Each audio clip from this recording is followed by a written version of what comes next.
Assalamu alaykoum. Est-ce que tu as déjà refusé de faire quelque chose parce que tu pensais que c'était haram, et en réalité ça ne l'était pas? Est-ce que tu as déjà dit à quelqu'un « Non, non, ça c'est interdit en islam » avec une totale conviction? Et tu avais tort? Est-ce que tu t'es déjà privé d'une chose entièrement licite parce que ta mère, ton oncle ou le frère de la mosquée t'avaient dit que c'était haram? Wallahi, ça arrive tout le temps. Et ce n'est pas un problème de mauvaise volonté. C'est un problème de connaissance, un problème de transmission. L'information s'est perdue quelque part entre le prophète sallallahu alayhi wa sallam et ta mère, qui te dit que manger du poulet froid après le fajr ça coupe le souffle. Aujourd'hui, on va corriger ça. Je vais te donner une liste de choses qui sont autorisées en islam, 100% halal, aucun débat, mais que presque personne ne sait être permise. Des choses que des millions de musulmans à travers le monde évitent par ignorance. Pas par peur d'Allah, par manque d'information. Et il faut le dire, l'ignorance, en soi, n'est pas un péché, tant qu'on cherche à apprendre. Mais rendre haram ce qu'Allah a rendu halal, ça c'est grave. Le Coran est clair là-dessus. Alors écoute bien. Prends des notes si tu veux. Et partage cette vidéo avec quelqu'un qui en a besoin. Numéro 1. Manger chez les gens du livre. C'est halal. Numéro 1. Manger la nourriture des gens du livre, c'est-à-dire les chrétiens et les juifs, est halal. Non seulement halal, mais mentionné explicitement dans le Coran. Allah Azza wa Jal dit dans la sourate Al-Maïda, « La nourriture des gens du livre vous est licite et votre nourriture leur est licite. » C'est du Coran. Pas une fatwa de quartier. Pas l'avis de quelqu'un sur YouTube. C'est Allah qui parle. Alors pourquoi des frères et sœurs refusent-ils de manger chez leurs collègues chrétiens, chez leurs voisins juifs, dans les restaurants européens qui servent des plats sans porc? Parce qu'on leur a dit que c'était douteux, que c'était risqué, que c'était mieux d'éviter. Et ces personnes ont peur, par piété, de manger quelque chose d'interdit. Mais voici ce qu'il faut comprendre. Allah n'a pas dit « c'est douteux », il a dit « c'est licite ». Quand Allah Azza wa Jal autorise quelque chose, personne n'a le droit de le rendre interdit. Personne. Maintenant, il y a des conditions. Si la viande est clairement du porc, c'est haram. Si l'alcool est dans le plat, c'est haram. Si l'animal a été abattu sans mention du nom d'Allah par des gens qui n'appartiennent pas aux gens du livre, il faut vérifier. Mais dans un pays chrétien majoritaire, si tu commandes du poisson, des légumes, du poulet d'un restaurant standard, tu peux manger. Tu n'as pas besoin de demander comment c'est abattu, d'interroger le cuisinier, de regarder son certificat. Certains savants contemporains ont dit qu'aujourd'hui les chrétiens et les juifs d'Occident ne suivent plus forcément les règles d'abattage de leur tradition, donc ils deviennent comme des non-croyants pratiquants en matière de viande. C'est un avis. Mais l'avis fort et dominant est celui de Cheikh Ibn Baz, Cheikh Ibn Othaymin et de la grande majorité des savants, est que leurs viandes restent licites tant qu'elles ne sont pas du porc et qu'elles ne sont pas explicitement abattues d'une façon interdite. Khalas, mange. Et remercie Allah pour la facilité qu'il t'a accordée. Numéro 2.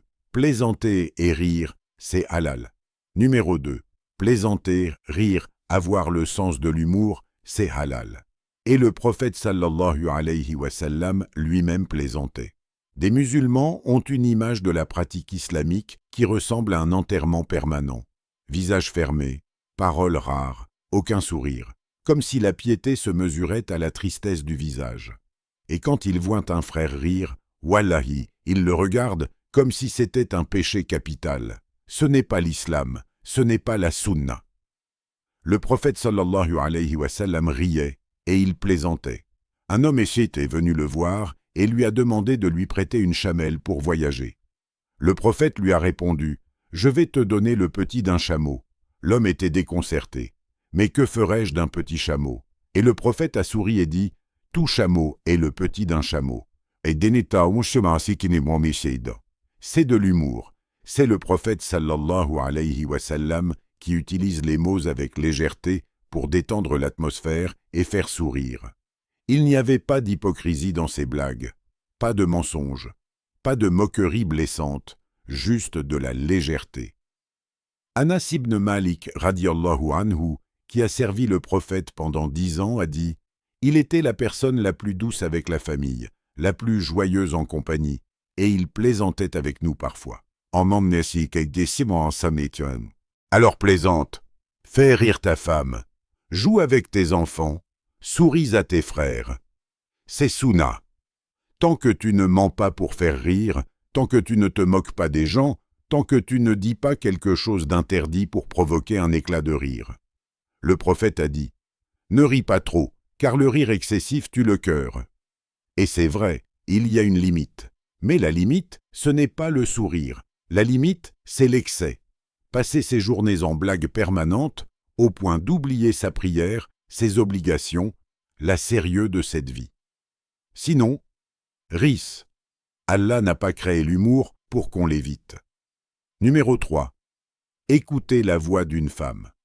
C'est halal. Numéro 3. Entendre la voix d'une femme, une voix normale, dans un contexte normal, c'est halal. La voix d'une femme n'est pas une aura. C'est une position que certains ont défendue, mais ce n'est pas la position forte et dominante des savants. Et pourtant, combien de frères baissent la tête, rougissent, perdent leurs moyens, dès qu'une femme dit bonjour dans le couloir du travail, comme si entendre « bonjour » de la bouche d'une femme était une forme de zina. Allons voir la sunna. Les compagnons radiyallahu anhum venaient poser des questions à Aïcha radiyallahu anha. Ils entendaient sa voix. Ils lui parlaient. Il y avait une frontière, un rideau entre eux, mais ils n'évitaient pas sa voix. Ils lui demandaient des fatwas. Ils apprenaient d'elle. Les femmes posaient leurs questions au prophète sallallahu alayhi wa sallam directement. Il répondait. Il les entendait. Il leur parlait. Maintenant, il y a des nuances importantes.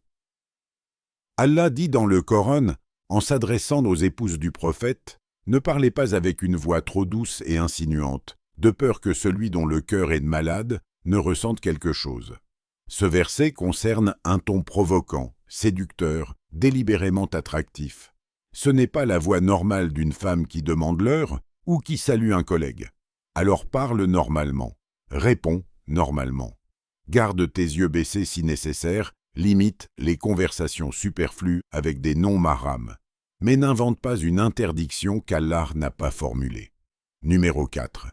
Regardez la télévision et les films. Sous condition, c'est halal. Numéro 4. Regardez la télévision, les films, les séries.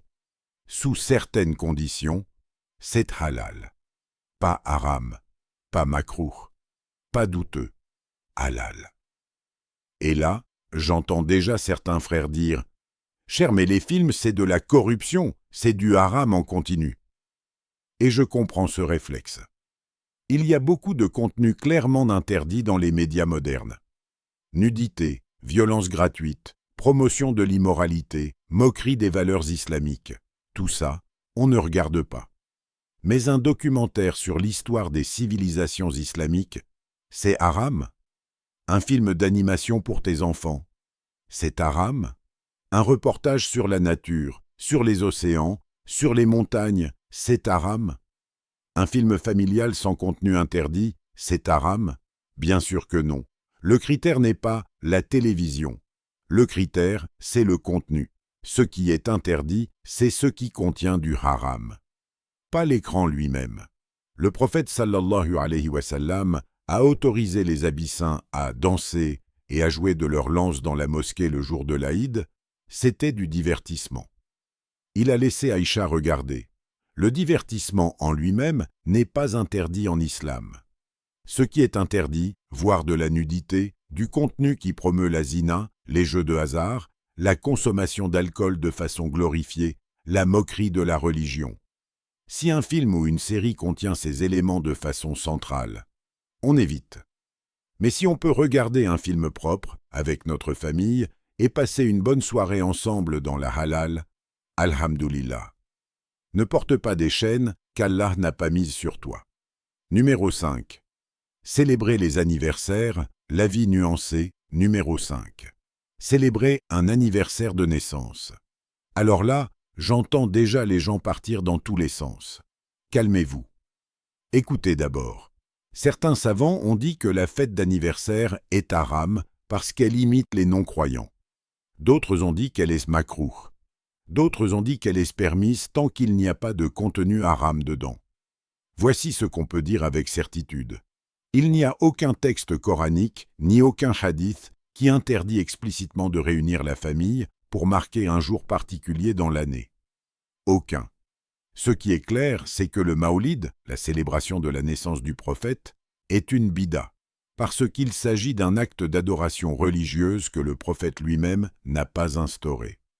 Mais un anniversaire de naissance, un dîner de famille, un gâteau, des cadeaux, ce n'est pas un acte d'adoration. C'est un acte culturel, une réunion familiale, une occasion d'exprimer de l'affection. Le critère, encore une fois, c'est le contenu. S'il y a de l'alcool, haram. De la musique avec des paroles obscènes, haram. Des comportements interdits, haram. Mais si ta famille se réunit, mange un bon repas, offre des cadeaux à tes enfants et dit alhamdoulilah pour la vie qu'Allah vous a accordée, où est le problème? Des savants contemporains, dont certains élèves de Cheikh Ibn Baz, ont dit que l'anniversaire en lui-même, sans contenu haram, n'est pas interdit. D'autres ont dit qu'il vaut mieux l'éviter par précaution. Les deux avis existent. Ce n'est pas un terrain de takfir. Numéro 6. La photo et le selfie. Une distinction importante. Numéro 6. La photographie. Est-ce que prendre une photo, c'est haram? La réponse courte est non, pas en soi. Le débat historique chez les savants portait sur la sculpture et la peinture d'êtres vivants, en particulier des statues en 3 dimensions que les gens pourraient adorer. Le prophète sallallahu alayhi wa sallam a maudit les moussawirin, ceux qui créent des images ressemblantes aux créatures d'Allah, parce qu'ils essaient d'imiter la création divine, et parce qu'à cette époque les images servaient souvent à l'idolâtrie. Mais la photographie d'aujourd'hui, une capture de lumière sur un capteur numérique, n'est pas la même chose qu'une sculpture ou qu'une peinture faite à la main. C'est pour ça que la grande majorité des savants contemporains, y compris Cheikh Ibn Baz et Cheikh Ibn Othaymin, ont distingué entre les deux catégories. Les photos utiles, photos d'identité, photos médicales, documentation légale, mémoire familiale, sont permises. Ce qui est interdit, c'est la photo qui sert à la vanité excessive, à la monstration de l'aura, à l'orgueil ou à des fins clairement interdites. Alors prends ta photo de famille, fais ta photo d'identité, garde une trace visuelle des moments importants de ta vie. Ce n'est pas haram. Ne complique pas ce qu'Allah a rendu simple. Numéro 7. Le sport et l'exercice physique. C'est une ibada. Numéro 7. Faire du sport, s'entraîner, prendre soin de son corps. Non seulement c'est halal, c'est recommandé. Le prophète sallallahu alayhi wa sallam a dit « Le croyant fort est meilleur et plus aimé d'Allah que le croyant faible. » Il a lui-même fait la course avec Aïcha radiyallahu anha. Il a encouragé l'équitation, la natation, le tir à l'arc. Il a dit que l'on devrait enseigner à nos enfants ses compétences physiques.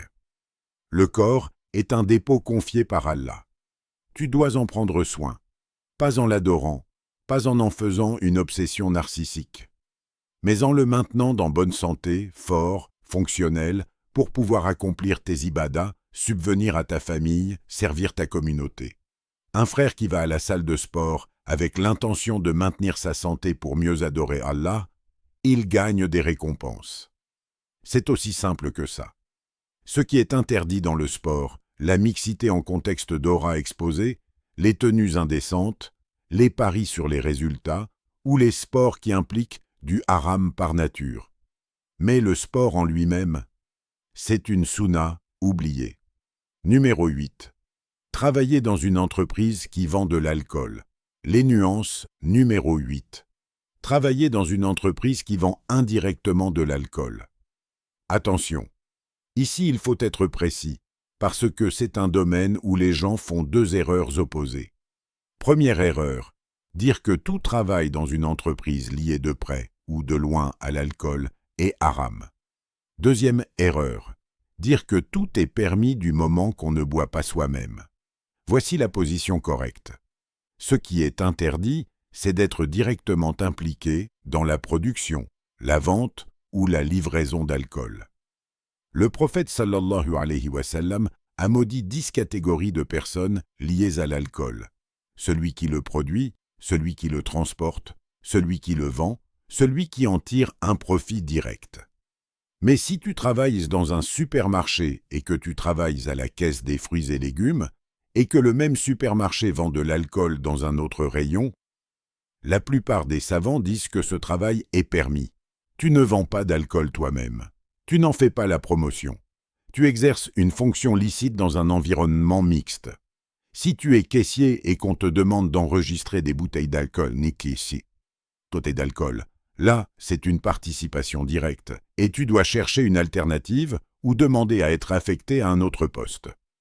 La règle est claire, ta participation directe à quelque chose de haram est interdite. Mais ta présence dans un environnement où du haram existe, sans y participer toi-même, ne te rend pas automatiquement coupable. Numéro 9. Serrer la main à une femme non mahram, les deux avis. Numéro 9. Serrer la main à une femme qui n'est pas mahram, ou à un homme si tu es une femme. Voici la vérité. Les deux avis existent parmi les savants, et aucun des deux n'est de l'ignorance. L'avis dominant parmi les savants comme Cheikh Ibn Baz et Cheikh Ibn Othaymin est que c'est interdit, basé sur le hadith « Je ne serre pas la main des femmes ». C'est l'avis fort, c'est l'avis de la majorité, et c'est l'avis le plus sûr. Si tu peux l'appliquer, applique-le. Mais l'avis d'autres savants, comme certains de l'école malékite et certains contemporains, est que serrer la main dans un contexte professionnel entre une femme âgée et un homme, ou sans attirance et sans intention mauvaise, peut être permis. Ce qui est important à retenir ici, si tu suis l'avis de la majorité et que tu refuses poliment de serrer la main d'une collègue ou d'une interlocutrice professionnelle, tu n'es pas un extrémiste. Tu appliques une position savante légitime.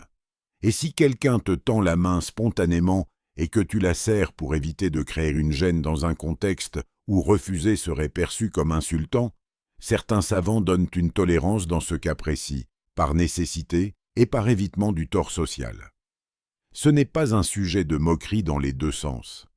Ne te moque pas de celui qui refuse. Ne condamne pas celui qui accepte selon un avis savant légitime. Numéro 10. La musique instrumentale. Le débat existe, numéro 10. La musique. Je sais. Mais écoute jusqu'au bout. L'interdiction des instruments de musique, en particulier le luth, le tambourin dans certains contextes, est établie dans des hadiths authentiques. Le prophète sallallahu alayhi wa sallam a dit que certains de son umma considéreront comme halal le zina, la soie pour les hommes, l'alcool et les maasifs, les instruments de musique. C'est la position de la majorité des savants, les instruments de musique sont interdits. Mais, et c'est important, l'imam Ibn Hazm et d'autres savants de poids ont dit que les preuves de cette interdiction ne sont pas toutes authentiques, et que la musique instrumentale n'est pas intrinsèquement haram si elle ne mène pas à autre chose d'interdit. Ce que personne ne conteste, le duf, le tambourin sans clochette, est halal pour les femmes dans les mariages. Tous les savants sont d'accord là-dessus.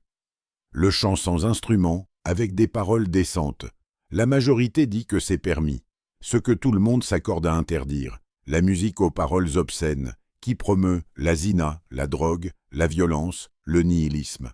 Ça c'est haram, pas à cause des instruments, mais à cause du contenu. Mon conseil personnel, si tu veux rester du côté le plus sûr, évite les instruments.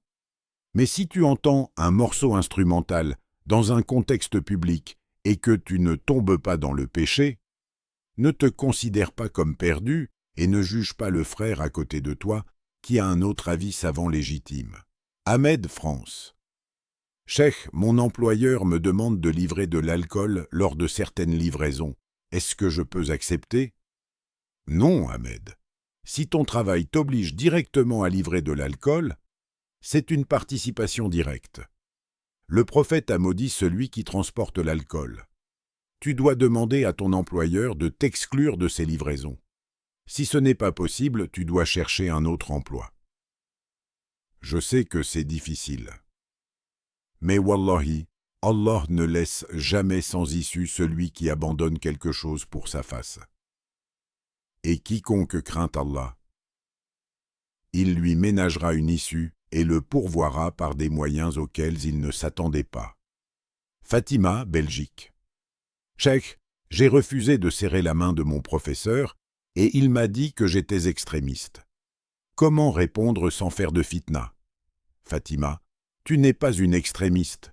Tu suis une position savante authentique, la position de Cheikh Ibn Baz, de Cheikh Ibn Othaymin et de la majorité des oulémas. Tu peux dire calmement à ton professeur « Je respecte les pratiques culturelles de chacun. Dans ma religion, je préfère éviter le contact physique avec les hommes non mahram. Ce n'est pas un manque de respect, c'est une pratique religieuse. » Dis-le avec le sourire, avec sérénité, sans agressivité. Et si ton professeur ne comprend pas, ce n'est pas ton problème. Ta relation avec Allah passe avant. Karim, Canada. Cheikh, je travaille dans un restaurant et parfois on me demande de préparer des plats avec de l'alcool dans la cuisine, pour la sauce, le flambage. Est-ce haram? Karim, il y a un débat chez les savants sur ce point. Certains disent que cuisiner avec de l'alcool, notamment quand il s'évapore totalement à la cuisson, est permis si on ne le consomme pas directement. D'autres disent qu'on ne doit pas manipuler l'alcool même dans la cuisine.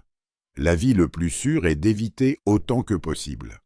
Si tu peux demander à ne pas être affecté aux plats qui nécessitent de l'alcool, fais-le. Si c'est inévitable dans ton emploi actuel, cherche à changer de poste. Et si tu ne trouves pas immédiatement, fais du tauba, demande à Allah de t'ouvrir une autre porte et continue à chercher activement. Amina, Maroc. Est-ce que je peux regarder des vidéos YouTube de chants islamiques avec de la musique instrumentale derrière, en sachant que le contenu lui-même est bon?